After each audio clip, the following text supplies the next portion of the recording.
Mateo capítulo 6, versículo 9 al 15. Voy a leerlo para entrar para calentarnos, dice por ahí. Mas vosotros pues oraréis así. Padre nuestro que estás en los cielos, santificado sea tu nombre, venga tu reino, hágase tu voluntad en el cielo, así también en la tierra. El pan nuestro de cada día, dánoslo hoy. Perdona nuestras deudas, como también nosotros perdonamos a nuestros deudores, y no nos meta en tentación, mas líbranos del mal. Porque tuyo es el reino, el poder y la gloria, por todos los siglos. Amén. Porque si perdonáis a los hombres sus ofensas, os perdonará también vuestro Padre celestial. Mas si no perdonáis a los hombres sus ofensas, tampoco vuestro Padre os perdonará vuestras ofensas. ¿Sí? Es conocido el Padre Nuestro hasta el versículo número 13, ¿cierto? Y no nos metas en tentación, mas líbranos del mal, porque tuyo es el reino, el poder y la gloria por todos los siglos. Amén. Vamos a hacer un pequeño análisis de, de, del Padre Nuestro. En el 9 y el 10 de Mateo 6,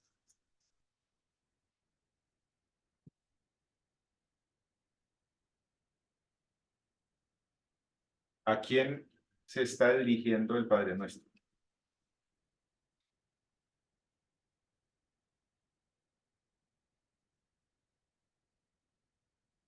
Pueden participar, ¿no? La idea es que participemos. ¿Sí me escucharon? ¿Sí me están oyendo? Sí, pastor.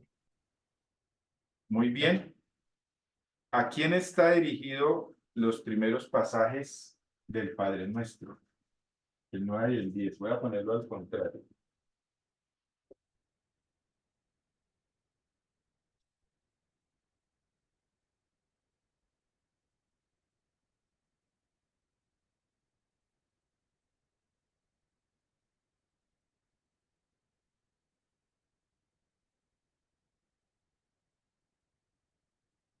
Buenas noches.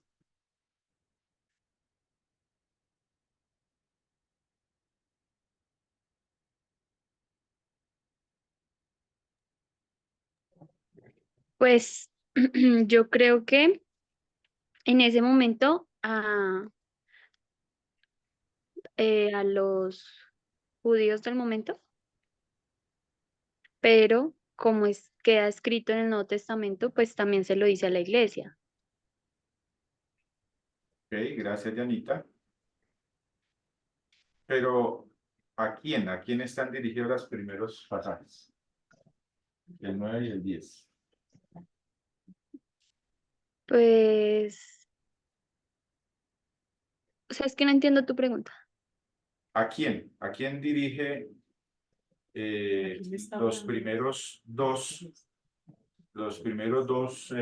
párrafos, los dos primeros pasajes, los dos primeros versículos del Padre Nuestro? ¿A quién se dirige? Pues porque Jesús se lo está diciendo a manera de enseñanza digamos, a la iglesia. Entonces, se lo dice a ellos para que se dirijan así en oración al Padre, ¿sí? Sí, pero expresamente en el Padre Nuestro, ¿a quién se está dirigiendo? Pues al Padre. A Bien, Dios, al Padre. sí, Adiós. a Dios, ¿cierto? Padre Nuestro que está en los cielos.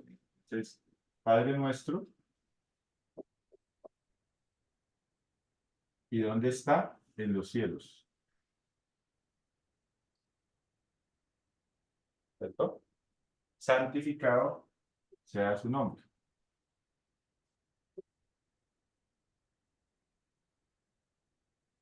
Venga a nosotros tu reino.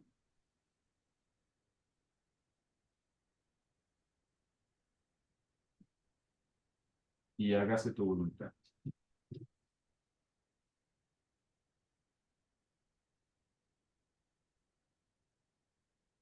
O sea, que Jesús enseñándole a orar a sus discípulos, ¿sí? Dirige la atención En la primera parte del Padre Nuestro, ¿a quién? A Dios, ¿cierto? Al Señor. Algo, una dinámica muy sencilla. Muy bien. Versículo 11. ¿A qué se dirige el Padre Nuestro?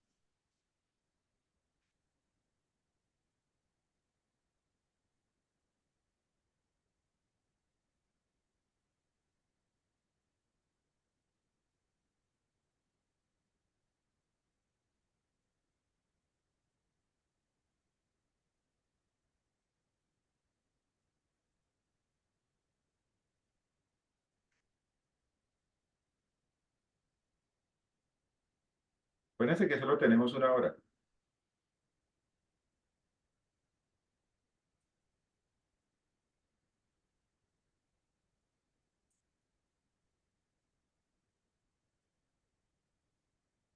Anita, si estás hablando, tienes el micrófono apagado. Es que estoy hablando en silencio. Ay, Pero según entiendo, el versículo 11, estamos clamando por el pan de cada día, ok. ya sea el pan, ya sea el pan físico o el pan espiritual, el que necesiten. Yo creo que más el espiritual que el físico. El pan diario. Listo. ¿Sí? El pan nuestro de cada día, ¿no? O sea, mío.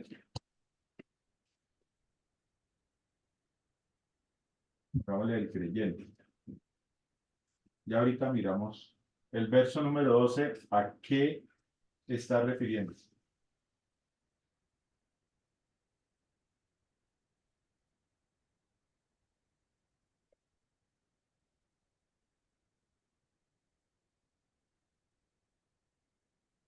A que el Padre perdone nuestras deudas como nosotros perdonamos. Al perdón. Al perdón. ¿Cierto? Y el 13, ¿a qué se refiere?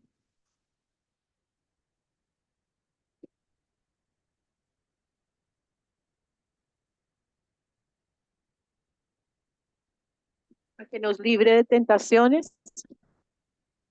¿Ok?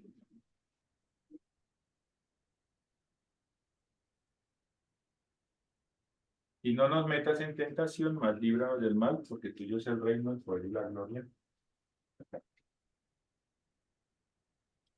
Librarnos del mal. Librarnos del mal. ¿Cierto? Entonces, estamos haciendo un análisis de el Padre Nuestro, algo muy sencillo. ¿Sí? Los primeros dos capítulos están escritos hacia Dios, ¿sí? Y ponen en contexto a Dios, Padre Nuestro, santificado sea tu nombre, venga a nosotros tu reino y hágase tu voluntad. 4 cosas en cuanto a Dios, ¿cierto? Y si usted hace un estudio muy especial, Jesucristo habilita para que los judíos puedan decirle a Dios Padre Nuestro y que ellos sean sus hijos. Era algo que no se podía hacer. De hecho, cuando Jesucristo dijo que era hijo de Dios, fue una de las razones por la cual fue crucificado. ¿Sí? Entonces es algo bastante interesante. Pero si usted sigue desarrollando el pasaje y meditando el pasaje un poquito, ¿qué tiene que ver el pan de cada día? ¿Qué encierra el pan de cada día? El alimento, Sí, Pues todo lo que necesitamos diariamente. excelente. Nuestras necesidades.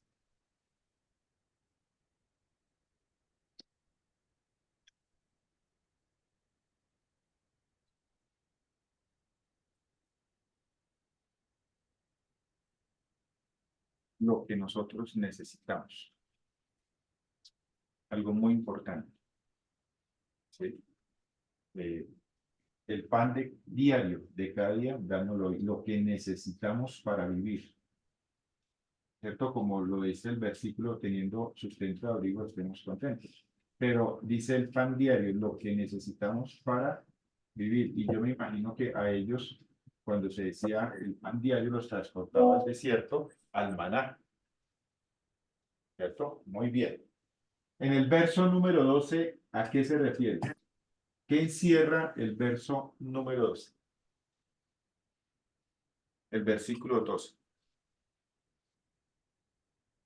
El perdón. Muy bien. ¿Y qué tiene que ver el perdón? ¿Con qué tiene que ver?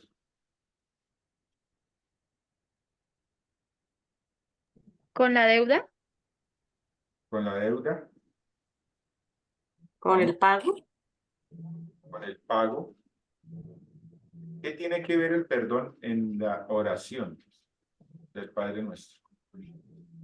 ¿Cómo conecta? ¿De qué está hablando? ¿A qué se refiere? Como en el pan de cada día. Bueno, ya ahí lo desciframos, nuestras necesidades.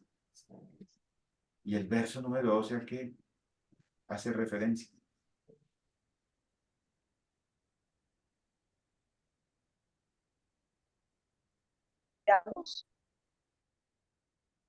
¿Cómo? A la reconciliación, eh, tan- con los demás, con nuestros semejantes. Muy bien, con los demás. Ujú. Con los demás. Con las relaciones interpersonales. De cualquier tipo. Con mi semejante. ¿Sí? Porque usted no lee en el pasaje y, Señor, que yo me perdone. Amén.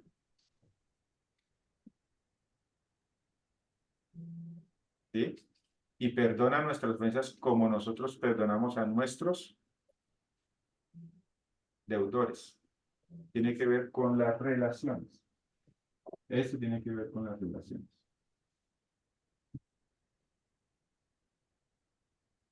Lo que indica que usted no es un individuo solo, sino que convive con otros seres. Y necesita el perdón para poder convivir.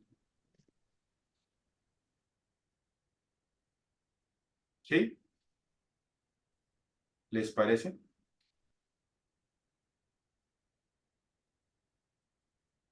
Y el verso número 13, ¿a qué se refiere? ¿Qué enfoca? ¿Qué enmarca?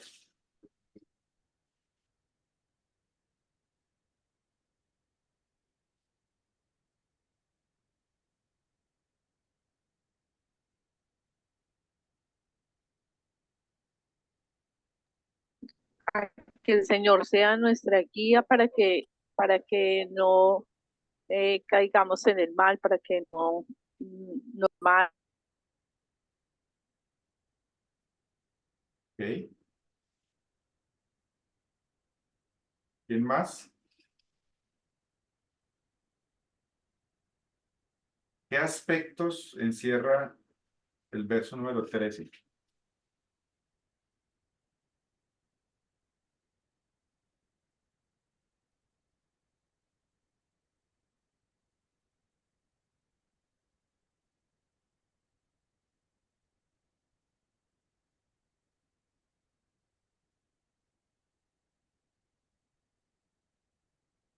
No se me vaya a dormir, Anita.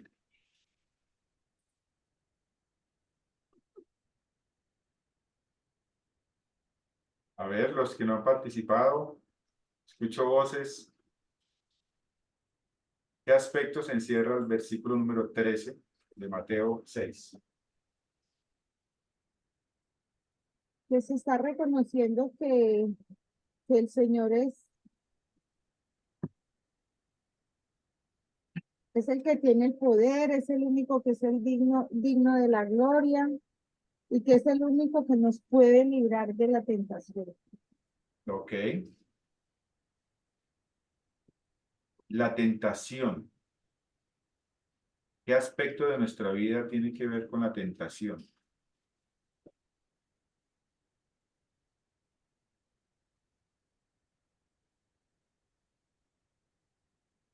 Yo creo que todos los aspectos de nuestra vida, en cada momento, en el día a día, pero ¿qué aspecto enmarca o a qué aspecto se refiere? ¿Qué necesidad aborta?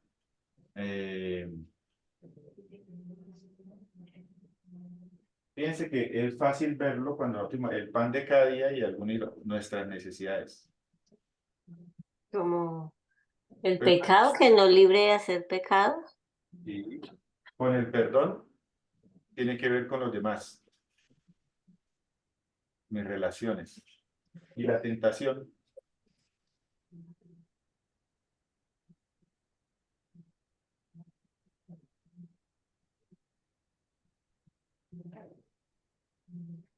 dice, no nos metas en tentación, mas líbranos del mal. Algunas traducciones dicen, líbranos del malo. El mal. Con Satanás, con Satanás. Bueno, entonces, fíjense que se refiere a un aspecto importante de nuestra vida, que es el pecado, Satanás,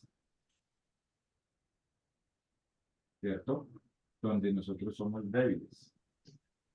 Porque la tentación es porque somos débiles. No metan en tentación porque somos débiles. ¿Sí? Solamente es un paseo por el Padre Nuestro. Usted sigue meditando en el Padre Nuestro, son muchas cosas que va a encontrar. Pero mira que en la oración del Padre Nuestro, Dios está preocupado por mis necesidades materiales, Dios está preocupado por mis necesidades de relación y Dios está preocupado por mi tema de mi pecado o de mi maldad, donde soy débil, de mis debilidades. ¿Sí? Y a la vez, si este es algo que yo constantemente debo hacer, algo pues yo constantemente debo tener en cuenta, ya que dice el pan de cada día, lo que indica que no es una oración para hacer una vez cada año, sino es un estilo de relación que yo tengo, ¿sí? Entonces, yo puedo estar pensando, así grosso modo, que en un estudio profundo, que en el día yo debo entender que solo Dios puede suplir mis necesidades, ¿cierto? Que en el día, obviamente, me van a ofender y que necesito perdonar y que otros me perdonen porque yo voy a ofender y voy a ser ofensor también. Fíjense que dice, perdona nuestras ofensas como también nosotros perdonamos a nuestros ofensores. Es, yo ofendo y me ofendo. Y lo débil que soy, mis debilidades. ¿Sí? Y es un ejercicio bonito en el día a día, usted pensar, bueno, sí, Mm. ¿sí? Yo voy a estar expuesto hoy a esto. Pero tú que estás en los cielos, debes suplirme mis necesidades. Y el diario, un análisis bonito de, del Padre Nuestro, que estuve pensando en esta semana y meditando. ¿Sí? Pero me llamó mucho la atención que cuando lo pongo en esas áreas, yo veo áreas, mi parte trascendental con Dios, quién es Él, quién soy yo para Él. Dice que Él es mi Padre Nuestro y yo soy su Hijo, ¿cierto? ¿Dónde está? Me enfoca automáticamente, me saca de la tierra, ¿sí? Mis necesidades, mis relaciones y mis debilidades. Y eso debiera estar constantemente en el día a día de uno, constantemente. ¿Ok? ¿Por qué les pongo esto? Porque en el día de hoy, un momentico, por favor.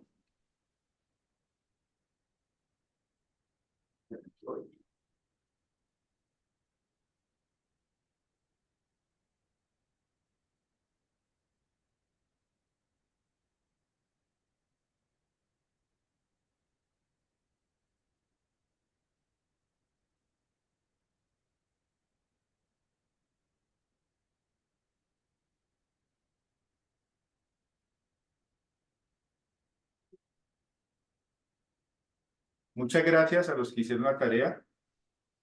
Por ahí las revisé. Todas, creo. Pues las que me enviaron, ¿no? Algunos no enviaron. Ojalá se puedan poner al día y ojalá las hagan para que aprendan. Algunos vi el dibujito donde quedaba el mouse, vi la línea de tiempo, qué chévere, o sea, espectacular. De eso se trata, ¿no? De eso se trata este proceso de estudio, ¿no?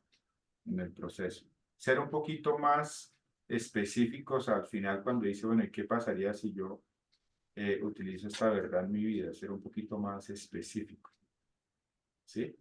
A veces somos todavía muy generales, pero les alabo a los que hicieron la tarea. Gracias por su compromiso, por su tiempo para hacer todo el proceso, ¿no?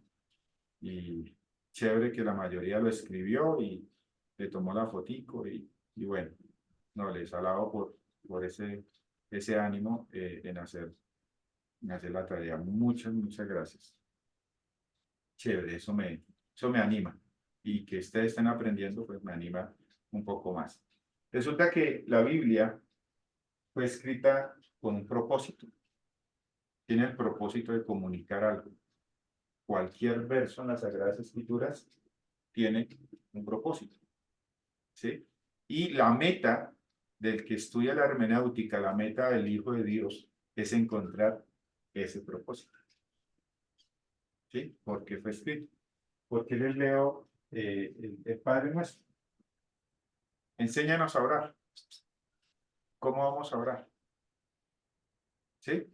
Y usted puede dejarse ir o sea, usted puede, eso es un análisis pequeño que yo hice en esta semana acerca del Padre Nuestro. Y digo, Jesús le enseñó a ellos, pero Jesús tenía un propósito. ¿Sí? Él tenía un propósito cuando les enseñó el Padre Nuestro. Algo sencillo, porque él no fue más específico.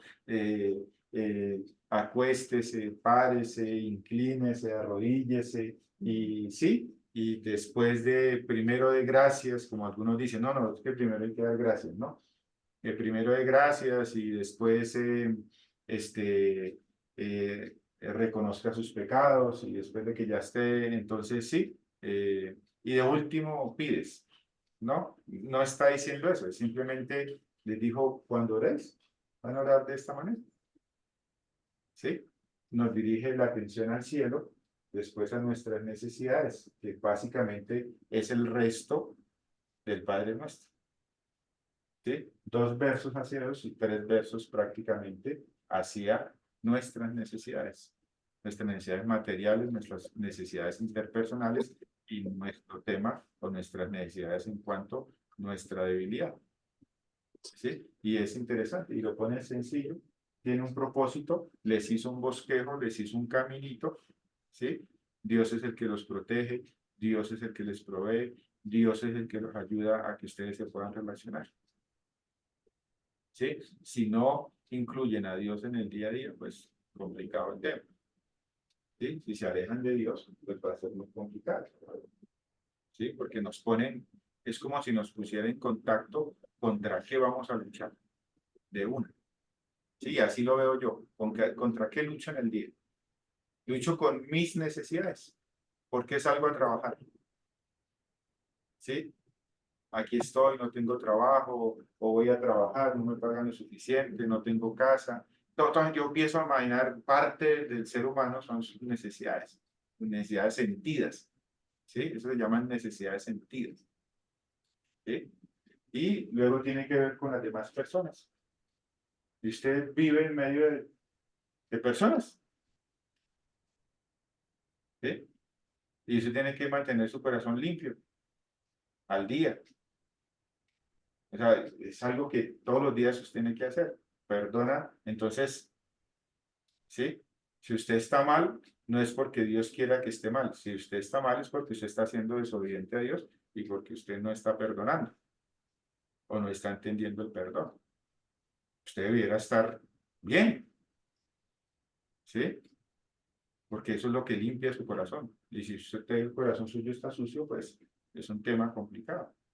Y pues el tema de mi debilidad es reconocer que peco, reconocer que los demás pecan, reconocer que yo soy necesitado, que soy débil, que necesito que Dios, ese Dios todopoderoso, realmente me ayude en el proceso. Así que Jesús tuvo un propósito y les pintó un sencillo camino a ellos. Algo muy, muy sencillo, ¿sí? Que desafortunadamente nosotros lo aprendimos a repetir y a repetir, pero no lo aprendimos a vivir, ¿no? En el proceso. Entonces, toda la Biblia tiene un propósito. Cada versículo que está en las Sagradas Escrituras tiene un propósito. Así que la lección que vamos a ver es, en cuanto a la lectura, ¿sí? Es leer con propósito. ¿Sí? Leer con un propósito. O sea, debo aprender a encontrar el propósito de lo que leo, del autor. ¿Qué pretendía el autor cuando escribió eso o aquello? En Timoteo 3:16 dice que toda la escritura es inspirada por Dios y es útil. O sea, toda es útil. No hay ningún aspecto, ningún versículo de la escritura que no sea útil. ¿Sí? Esta mañana estaba enseñando el cronológico a un discípulo y voy en la lección 9 y estábamos hablando de la genealogía de Seth. Y una vez, solo nombres, ¿no? Y Seth tantos años y tuvo tal hijo. Y vivió y murió. Y tantos años el que sigue y vivió y murió. Y tantos años que, que, que tuvo y tuvo a su siguiente hijo y vivió. Ay, perdón, se me olvida la parte feliz, ¿no? Y tuvieron muchos hijos e hijas. Perdón, se me olvida esa parte. Sí, y por allá, después de casi 8, 6 veces, 7 veces, y desapareció porque Dios se la dio. Una genealogía abandonada, ¿sí? Que cuando la pusimos en el cronológico, nosotros decíamos, pero ¿qué tiene que ver Génesis capítulo 5? O sea, ¿qué? ¿Sí? Y uno encuentra el propósito en esa genealogía. Tenía el propósito de... Usted lee la genealogía de Mateo y de Lucas y usted encuentra propósito en esa genealogía. ¿Sí? Usted encuentra a Rahab, encuentra a Ruth, la moabita, ¿sí? Encuentra mujeres que no deberían estar en esa genealogía y uno se goza y dice, ah, bueno, Dios es un Dios misericordioso. Entonces, cualquier pasaje tiene propósito. Ningún pasaje está sin propósito. Y por lo menos Timoteo 3:16, 17 dice, y es útil para enseñar, para reprender, para corregir y para instruir en justicia. O sea, usted cuando se acerca a las Sagradas Escrituras, usted tiene que entender que debe producir ese impacto en su vida. ¿Sí? O sea, enseñar, reprender, corregir e instruir en justicia. Toda, dice, y toda la Escritura es inspirada por Dios y toda es útil para. Entonces, si usted se acerca a la Escritura y no sufre ningún impacto, usted, ahí hay un tema, ¿no? Porque la Biblia tiene propósito. Y el propósito es lo que dice ahí Timoteo, ¿cierto? La meta del autor, del escritor, que en primera instancia es el Espíritu Santo y después al que usa el Espíritu Santo, es transmitir un mensaje. ¿Sí? Y ese mensaje es para animarnos, obviamente, en el Señor. Así que, ¿cómo voy a encontrar yo ese propósito? Y acuérdese que solo estamos observando, todavía no estamos interpretando, eso es después. ¿Sí? Entonces, lo primero que tengo que aprender para encontrar ese propósito es algo que no me gusta mucho, pero es la estructura gramatical.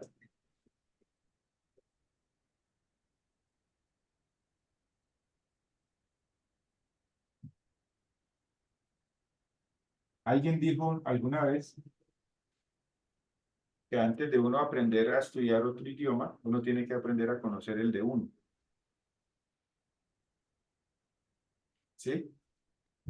Casi siempre que uno se embarca en ese trabajo de estudiar otro idioma, se da cuenta que uno no sabe nada del idioma de uno. Uno no sabe ni qué es un verbo.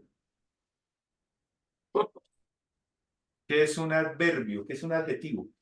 ¿Qué es un adjetivo?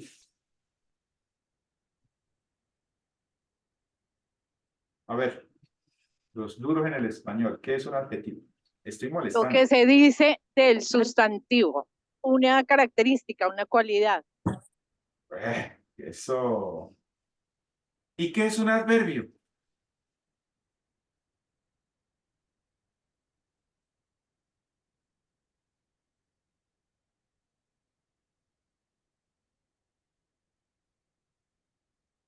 Silencio, ¿cierto? ¿Qué es un adverbio?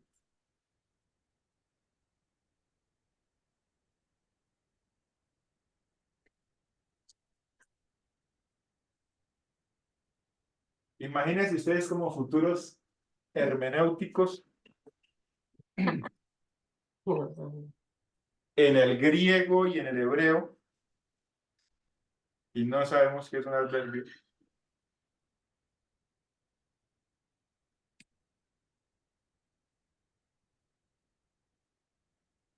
Sustantivo y verbo. Adjetivo, adverbio. Su nombre lo dice, adjetivo, adverbio. El adjetivo modifica el sustantivo, ¿no, mi hermana? ¿Y el adverbio modifica? El verbo. El verbo. La acción. Corrió rápido. ¿Cómo corrió? Rápido. Rápido. Rápido. Muy rápido. Le dio forma. El verbo. Corrió rápido. Corrió lento. Y eso es importante. Sí, porque es la manera como se desarrolla la acción o como se hace la acción. Mientras que el sustantivo, justo, es un adjetivo. Dios justo modifica el sustantivo. ¿Sí? Más o menos para que ustedes me entiendan. Entonces, cuando nosotros nos enfrentamos a la estructura gramatical, tenemos que empezar a entender cómo funciona esta terminología o estos aspectos de la estructura gramatical. ¿Sí? Eso es un abrebocas. En segundo lugar, ¿sí? La estructura literaria.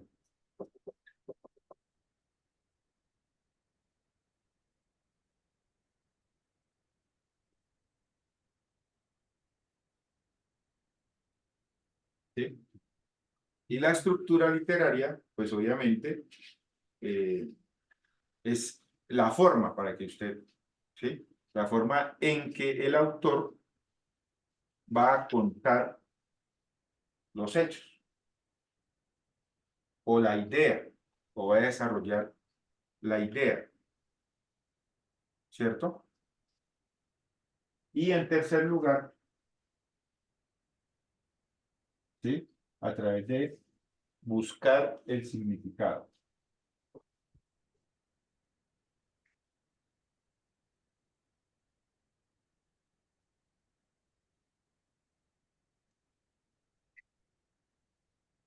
Yo les voy a enviar esta lección, ¿Cuál es? ¿sí? Es la 22. Antes de eso hay 3. Leer con oración, leer con imaginación y leer meditativamente. Me gustaría que durante su proceso de vacaciones ustedes las hicieran.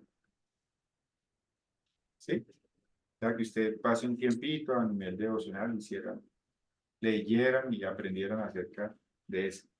¿sí? Pero yo les enseño esta porque pues esta tiene mucho contenido, ¿cierto? Tiene que ver con la parte gramatical, la parte literaria y establecer el significado. Aunque este vamos a buscarlo de una manera especial cuando estemos en la interpretación. Como estamos en la observación, entonces, si podemos atisbar a ver algo, chévere. Aunque la meta de esta va a ser la interpretación, podemos en la observación mirar cuál es el propósito del autor al escribir X o Y mensaje o pasaje. Pero en nuestra observación tenemos que empezar a entender esta parte. ¿Es la 22 o la 22? Esta es la 22. Entonces, cuando hablamos de la estructura gramatical, ¿qué encierra la estructura gramatical? ¿Sí? La estructura gramatical tiene que ver con el sustantivo y el verbo. Muy importante. ¿Sí? Muy importante. De hecho, parte del proceso de aprender a interpretar la fe, lo entendí cuando entendí que era un sustantivo y que era un verbo. Y entendí que fe es un sustantivo.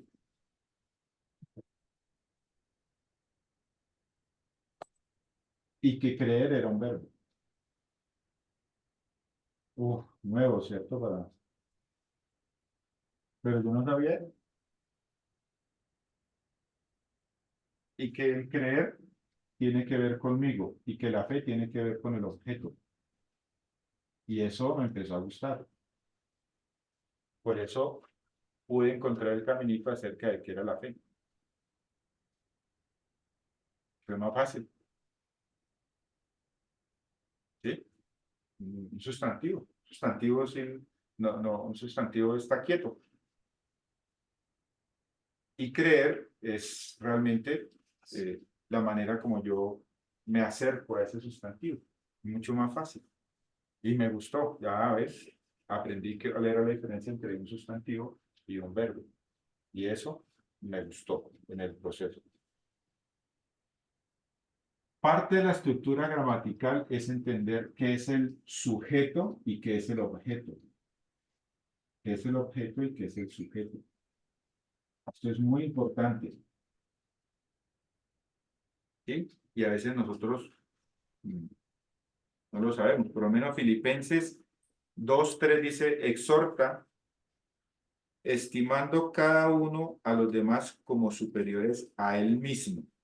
Estimando cada uno a los demás como superiores a él mismo. ¿Sí? Dice, el orden es crucial. Estimar es el verbo, que lo vimos arriba. Cada uno es el sujeto, o sea, cada uno de nosotros. Y los demás es el objeto. Entonces usted ya puede en las oraciones, usted dice, estimando. Voy rápido porque me va a acabar el tiempo. Cada uno a los demás. Fácil. Estimando es el verbo. Cada uno, o sea, cada uno de nosotros es el sujeto. Y quien recibe la acción de estimar es los demás. Entonces, este sería, perdón, este es el objeto. Perdón, sí, este es el sujeto. Y este es el objeto. Sujeto, quien realiza la acción, y objeto, quien la recibe. Algo sencillo. Y estamos estudiando español. Ni siquiera estamos estudiando griego. Pero las bases para una buena hermenéutica es uno conocer cómo funciona nuestro español.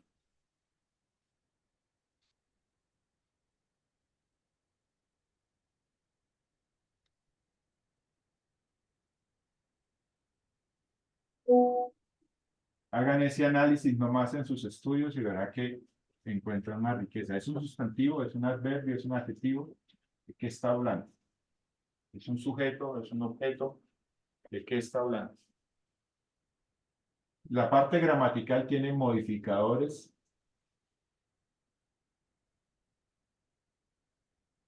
Tiene preposiciones.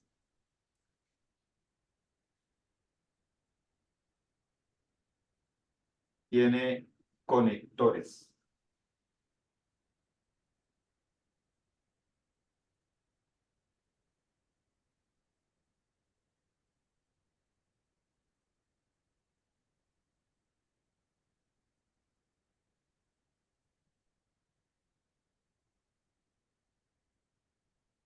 Por ejemplo, un modificador en la Biblia es como lo dice Filipenses, un versículo mal tomado, mal usado, ¿sí? Filipenses 4:19, donde dice: mi Dios pues suplirá todo lo que os falta conforme a sus riquezas en gloria en Cristo Jesús. ¿Qué es un modificador? El todo.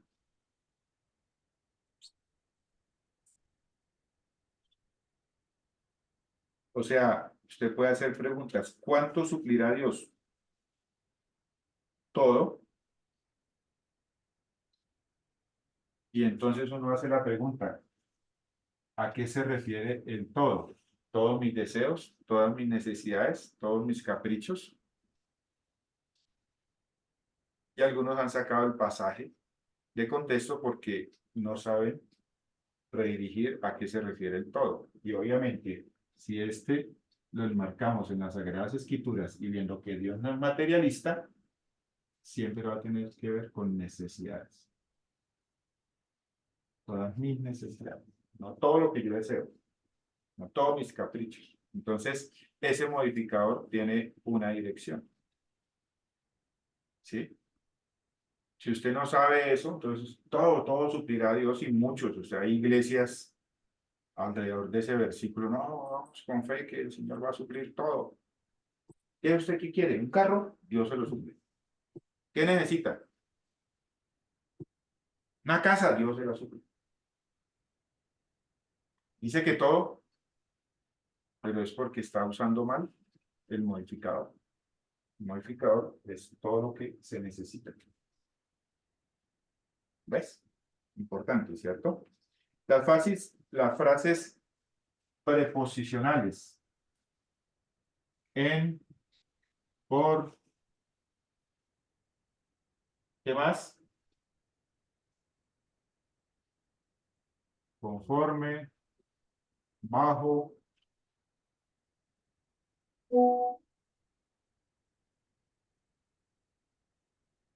como.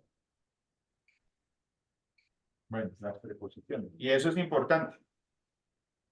En ese estudio de la fe, investigando sobre el estudio de la fe, yo me encontré un pasaje que dice que la fe de Jesús, la fe de Jesús,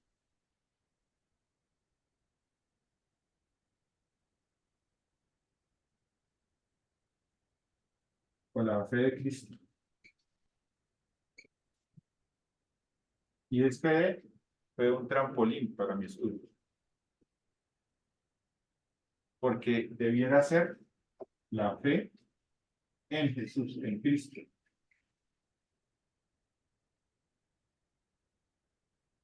Una preposición. ¿Por qué? Porque esto indicaría que Jesús tuvo fe. Y él no necesita Mm, la fe, porque él es Dios. mm. Entonces eso causó una inquietud en mi corazón. Y resulta que este de es de posesión. ¿A quién le pertenece la fe? Pues es de Jesús. La fe es de él. De nadie más. Él fue el que murió, ¿cierto? Que es de él. Como la casa de Ana, como la casa de, sí, como el carro de. Y algunos teólogos dicen que no debía haber, no debía haber de, sino debía haber una preposición que es en Cristo. Y resulta que el pasaje no sugiere eso. El pasaje sugiere posesión de Él, de Cristo. De Él es la persona. Y eso abrió una puerta increíble. Un solo cosito ahí, un de ahí suelto, que se encuentra como en 3 o 4 versículos bíblicos. ¿Sí? Entonces, por eso es importante. Porque estaba ahí. Ah, que yo la encontrara, ¿cierto? Conectores. Son más, pero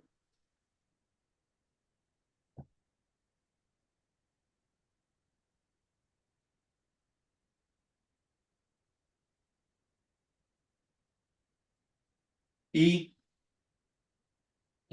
conectores. Pablo y Bernabé. ¿Sí? Cuando hay una sucesión de eventos y después hizo eso y acercaos a Dios y Él os acercará.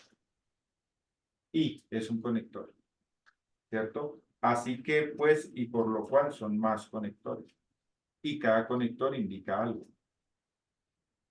¿Sí? Y es muy importante que usted lo entienda. Por ejemplo, cuando empieza Romanos capítulo 12, versículo 1, empieza con un conector. Os ruego, hermanos, por las misericordias de Dios. ¿Y cuáles son las misericordias de Dios? Eso no le dice, bueno, ¿y cuáles son las misericordias de Dios? ¿Sí? Y entonces la gente empieza a decirle, no, no, pues la misericordia de Dios es que me amó, la misericordia de Dios. No, la misericordia de Dios son los 11 capítulos anteriores. ¿Sí? Porque primero presenta la misericordia de Dios y luego que presenta las 11 capítulos de la misericordia, dice, os ruego por esas misericordias que hagan esto. Entonces, es muy importante los conectores. Y dentro de la estructura literaria,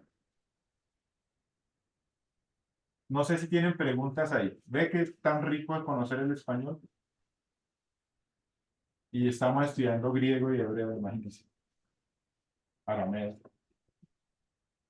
Es muy importante, ¿cierto? ¿Cómo va a saber usted estudiar un conector? Si usted sabe que es un conector, si usted sabe que es un modificador, que es una preposición, usted puede acercarse al griego.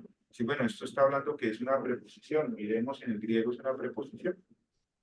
Y a veces el traductor bíblico, como no entendió, de pronto cambió una preposición por un modificador y nos complicó un poquito ahí el entendimiento de la traducción.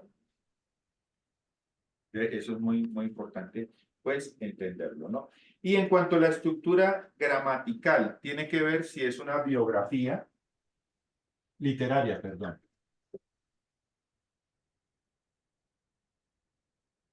¿Sí? Tiene que ver si es una estructura geográfica.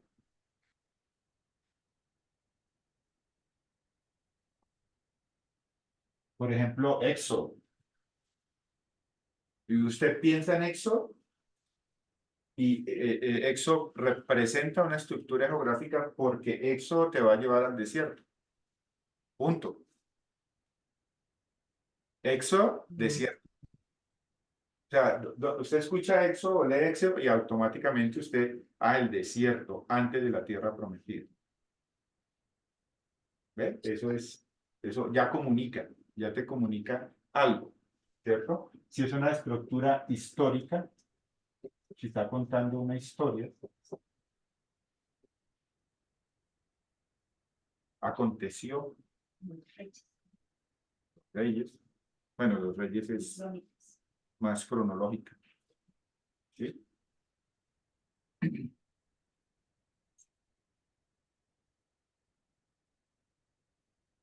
¿Sí? Histórica, si es una estructura cronológica, que nos encanta esta palabra, ¿cierto? Los reyes, una estructura cronológica, aún jueces,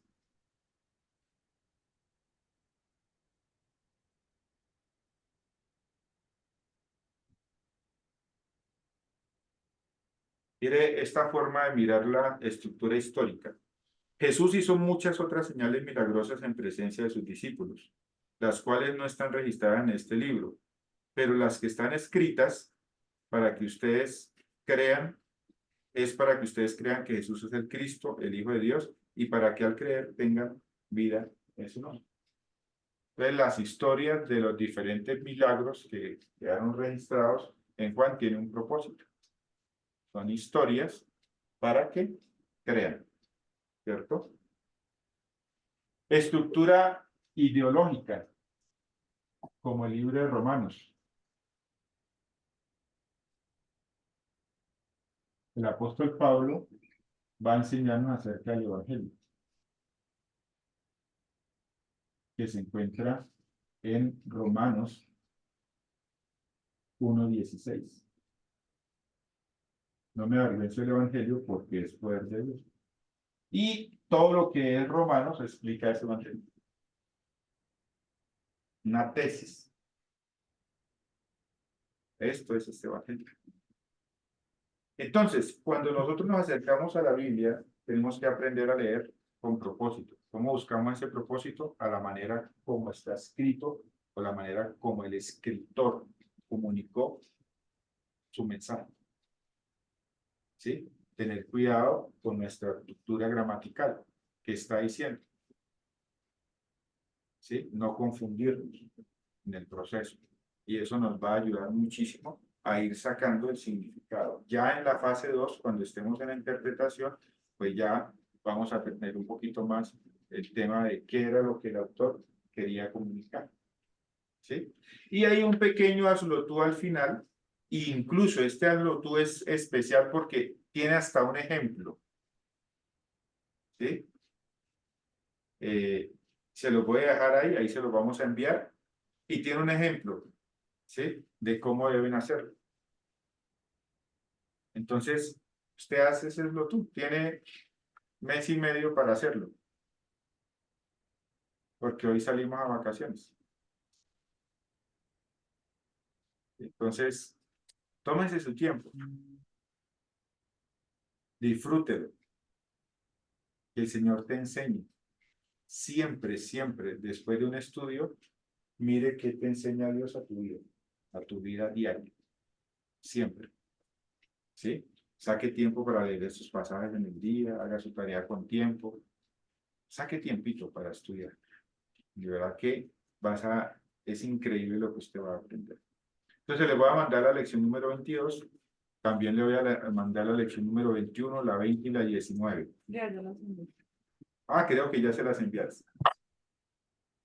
Y si usted quiere, durante su tiempo de vacaciones, para que no se sienta triste, solo y abandonado por la clase de hermenéutica, entonces usted, ¿sí? Se planea y hace esas 3 lecciones para que sigas aprendiendo.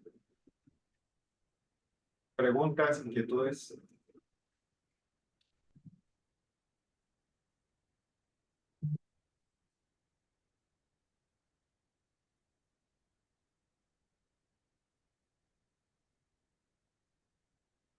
Que tengan unas felices vacaciones.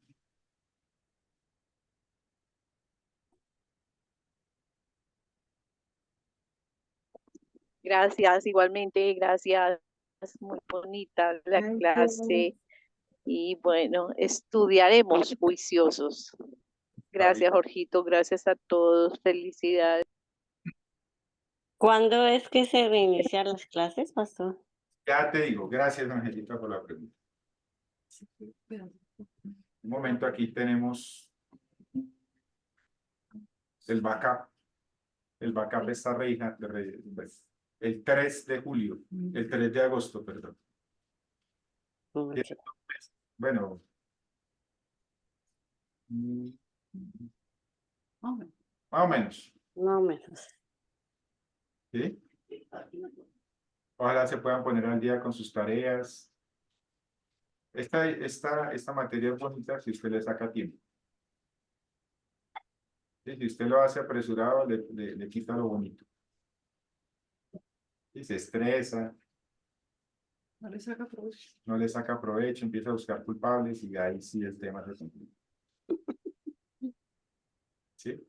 Ahí tienen el libro, ahí le hemos enviado los materiales, estúdialos si algo no entiende y ojalá que usted pueda disfrutar este proceso. Que el Señor les bendiga. Pero haberla despertado, Anita. No, no me despertó, pero sí entendí muchas cosas. Usted bendiga. Muchísimas gracias. Oh, Dios les bendiga. Qué rico pues. Gracias. Bendiciones a Gracias. todos. Gracias. Gracias, chao. Chao.